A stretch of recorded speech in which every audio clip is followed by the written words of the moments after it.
Hello viewers, இனி நம்ம பார்க்க போறது one piece episode 711 part 2.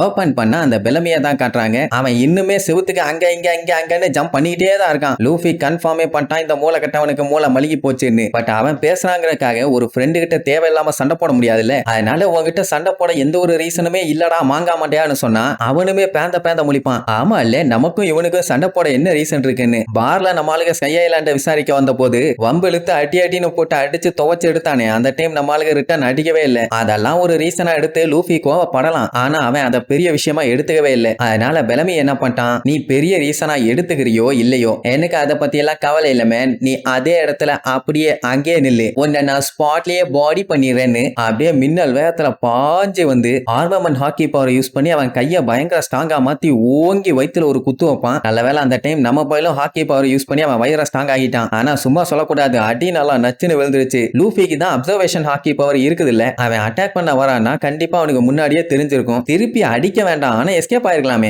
Escape ஆல உங்களுக்கு தெரிஞ்சா கீழே கமெண்ட் பண்ணுங்க. மேபி அவன் அப்போஸ் பண்ற மாதிரி எதுவுமே பண்ண வேண்டாம்னு சொல்லி விட்டுட்டான் போல. சரி, இங்க டோஃப்ளமிங்கோவையும் ட்ரபோலையும் காட்டுறானுங்க. அவனுக்கு பாட்டு கேஷுவலா நடந்து போயிட்டு இருப்பானுங்க. அவங்களுக்கு முன்னாடி தான் ட்ரஃபல்கர்லாம் முடியாம நடந்து போவான். எப்படியாச்சும் அங்க இருந்து அவன் தப்பிக்கணும். ஏன்னா அவனோட கையை வெட்டி போட்டான். கையை இருந்தப்பவே கதற வச்சு செஞ்சுட்டான். கையை இல்லைன்னா என்ன ஆகும்? அவனுங்களுக்கு சந்தோஷம், ஒருத்தனை விரட்டி வேட்டையாடுறமேன்னு. அந்த டைம்ல அப்படியே போய் அவன் கத்தி எடுப்பான். பார்த்தா பின்னாடி நின்றுட்டு இருப்பான். காஞ்சூரிங் பேயை விட ஃபாஸ்டா இருக்கானே பைய. இழிச்சுக்கிட்டே லாக்கு ஒரே மிதி, கண்ணா பின்னான்னு திருச்சு போய் விழுவான். மொத்தத்துல அவனை நிம்மதியா இருக்க விட மாட்டேன்னு மட்டும் முடிவு பண்ணிட்டான். அடி வாங்கி கிடக்கிறவனோட கைய போட்டு மிதின்னு மிதிச்சு எடுத்து அந்த கத்திய கீழே போட வச்சிருவான். டோஃப்ளமிங்கோக்குள்ளேயும் பயம் இருக்குது, லா ஏதாச்சும் பண்ணி போடுவானோன்னு. அதனாலதான் கையில ஆயுதத்தையே எடுக்க விட மாட்டேங்கிறான். இன்னும் எவ்வளவு நேரத்துக்கு தான் நீயே ரிவெஞ்ச் எடுத்து சண்டை போட்டுக்கிட்டே இருப்ப? எவ்வளவு அடி வாங்கினாலும் நீ திருந்தவே மாட்டியா? கைய போனாலுமே நீ அடங்க மாட்ட போலயே அப்படின்ட்டு அவன் கைய போட்டு கண்ணா பின்னான்னு மிதிப்பான். லாவால வலி தாங்க முடியல. அண்ட் இன்னொரு மேட்டர் என்னன்னா, டோஃப்ளமிங்கோ இவனை உடனே போட்டு தள்ள போறது இல்லையாமா. கொஞ்சம் கொஞ்சமா கொடுமைப்படுத்தி என்ஜாய் பண்ணி கொல்ல போறானாமா. இப்படி அவன் சொன்னதுக்கே லா காண்டாயி முறைப்பான். உடனே என்னடா லுக்குன்னு சொல்லி கொய்யால தூக்கி போட்டு மிதின்னு மிதிச்சு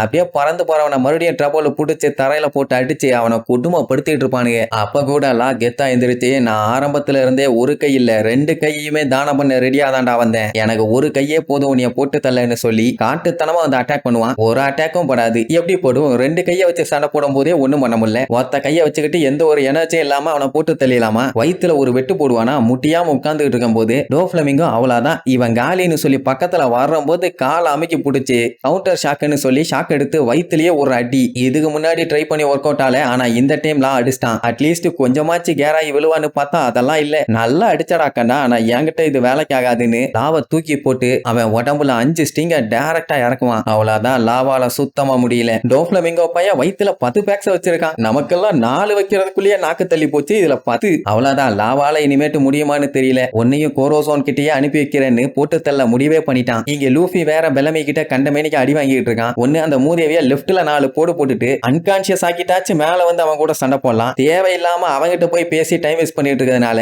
இங்க லாவோட உயிர் ஆபத்துல சிக்கிட்டு இருக்குது. அதத்தான் டோஃப்ளமிங்கோவும் சொல்லுவான். இவ்வளவு நேரம் வெயிட் பண்ணியுமே ஸ்டார்ஹேட் உன்னைய காப்பாத்த வரவே இல்லையடா கண்ணா, என்னாச்சு பயந்துட்டானாங்கிற மாதிரி கேட்பான். ஆனா பெலமி அவனை போட்டு அங்க பந்து ஆடிட்டு இருக்கான். அந்த டைம்ல அப்படியே இழுச்சுக்கிட்டே லுக்கு விடுவானா. ட்ரபோல அலேக்கா தூக்கி இந்த நிலைமையில நீ எப்படி ரிலாக்ஸ்டா இருக்கன்னு கேட்டு ஒரே மிதி திருச்சடிச்சு போய் விழுவான். இங்க லூஃபிக்கு அடி வாங்கி பயங்கரமா மூச்சு வாங்குது. என்ன பண்றதுன்னு தெரியல. அந்த லூசு பையில ஸ்டாப் பண்ணான்னு சொன்னா கேட்கவே மாட்டான். டோஃப்ளமிங்கோ என்னைய ஃப்ரீயா விட்டுட்டான்னு சொன்னான்ல, அது ஏன் தெரியுமாடா? என்ன அவரோட ஃபேமிலியில இருந்து ஃபயர் பண்ணிட்டாரு, அதத்தான் அப்படி சொல்றாரு. ஆனா என்னால அதை ஏத்துக்க முடியலன்னு கதறுவான். அட நான் ஏன் அந்த மிங்கோவே ஏமாத்துக்காரன்டா, அவன் ஃபேமிலியில போய் சேரணும்னு சொல்லிட்டு இருக்கேன். நல்ல விஷயம் பண்ணியிருக்கான்னு சந்தோஷப்படு. நியாயப்படி நீ எனக்கு லட்டு வாங்கி கொடுத்துருக்கணும். இப்படி அக்கில்ல வந்து மிதிக்க கூடாதா நன்னாரி பயலாமா. அவன் என்னடான்னா அதுக்காகலாம் இவன் கூட வந்து சேர மாட்டானாமா. அவன் ஆல்ரெடி சொல்லியிருக்கான், அவனுக்குன்னு ஒரு கொள்கைகள் இருக்கு, கோட்பாடு இருக்குது, அதை என்னால விட முடியாது. என்னதான் நான் ஒரு முட்டா பயலா இருந்தாலும் எனக்கு அது ரொம்ப ரொம்ப முக்கியம்னு சொல்லிட்டு லூஃபி அட்டாக் பண்ண பாஞ்சு வருவான். பெலமி வேண்டாம் அவன் எவ்வளவோ சொல்லுவான். ஆனாலும் அந்த லூசு பைய கேட்கவே இல்லை. வந்து ஒரே இடி. அதே நேரம் இங்க லா வீக்கா இருக்கான்னு சொல்லி அந்த ட்ரெபோல போட்டு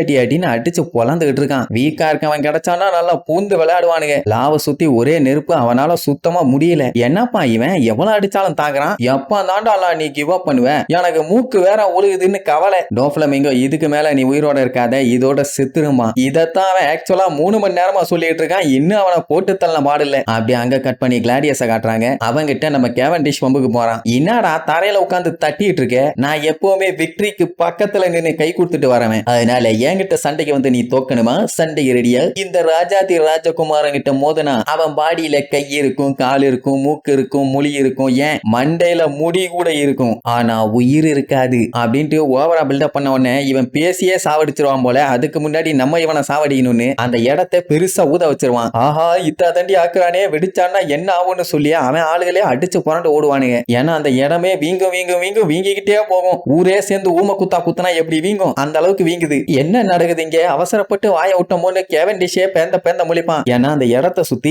ஏகப்பட்ட சைஸ்ல பெரிய பெரிய உருண்டைகளா உருவாகுது. அவன் ஆளுகளே பயந்து வர்றானுன்னா அப்ப எந்த அளவுக்கு பவர் இருக்கும்னு பாருங்க. உடனே கேவன்டிஷும் பீதியாகி நேரா பார்த்தலோமியோ கிட்ட வந்து, அடே இந்த இடமே மொத்தமா வெடிக்க போகுது, நானும் உன்னோட பேரியருக்குள்ள வந்துடுறேன்னு சொல்லி வருவான். ஆனா பார்த்தலோமியோ முடியாதும்பா. ஏன்னா இப்ப இவன் அந்த ஷீல்ட எடுத்தானா அங்க இருக்க ஆளுகள்லாம் ரோபினை அட்டாக் பண்றதுக்காக வந்துருவாங்க. அவளை ப்ரொடெக்ட் பண்றதுக்காக தான் இப்படி ஒரு பேரியரை போட்டு மூக்க நோண்டிட்டு இருக்கான். அப்படி இருக்கும்போது எப்படி விடுவான். அட மூலகட்ட மூதேவி, நானும் உன்னோட பக்கம் தாண்டா, என்ன ஏன்டா காப்பாத்த மாட்டேங்கிறேன்னு காட்டுத்தனமா கத்திட்டு இருப்பான். இங்க அந்த அல்ல கைங்க கிளாடியஸ் கிட்ட, பாஸ் நீங்க இவ்வளவு பெருசா உருவாக்கி பிளாஸ்ட் பண்ணீங்கன்னா நாங்களும் மாட்டிக்குவோம், அதனால இதுக்கு மேல வேண்டாம் அப்படின்னு சொன்னா அவன் கேட்க மாட்டான். பரவாயில்ல அதெல்லாம் உங்களுக்கு ஒண்ணு ஆகாது, ஏன்னா நீங்க எல்லாருமே எலைட்டு கரெக்ட் தானேன்னு சொல்லி அவங்கள உசுப்பேத்தி விட்டுட்டு இருப்பான். அவனுக்கு நல்லா தெரியும் வெடிச்சுன்னா அவங்க எல்லாம் செத்து போயிருவாங்கன்னு. இங்க கேவன்டிஷ் அடே அவ வெடிக்க வச்சிருவான்டா, என்னைய காப்பாத்துன்னு கும்மா குத்து போட்டு குத்திட்டு கிடப்பான். ஆனா பார்த்தலோமியோ கண்டுகிற மாதிரியே இல்ல. அந்த டைம் ஃபெஸ்ட் ஆரம்பிக்குதுன்னு சொல்லிட்டு அப்படியே ஒரு பிளாஸ்ட் பண்ணுவான். அங்க இருந்த அத்தனை பேருமே அப்படியே வெடிச்சு திரிப்பாங்க. சோ இப்ப கிளாடியஸோட ஆட்டம் ஆரம்பிச்சிருச்சு. டே கேவன்டிஷ்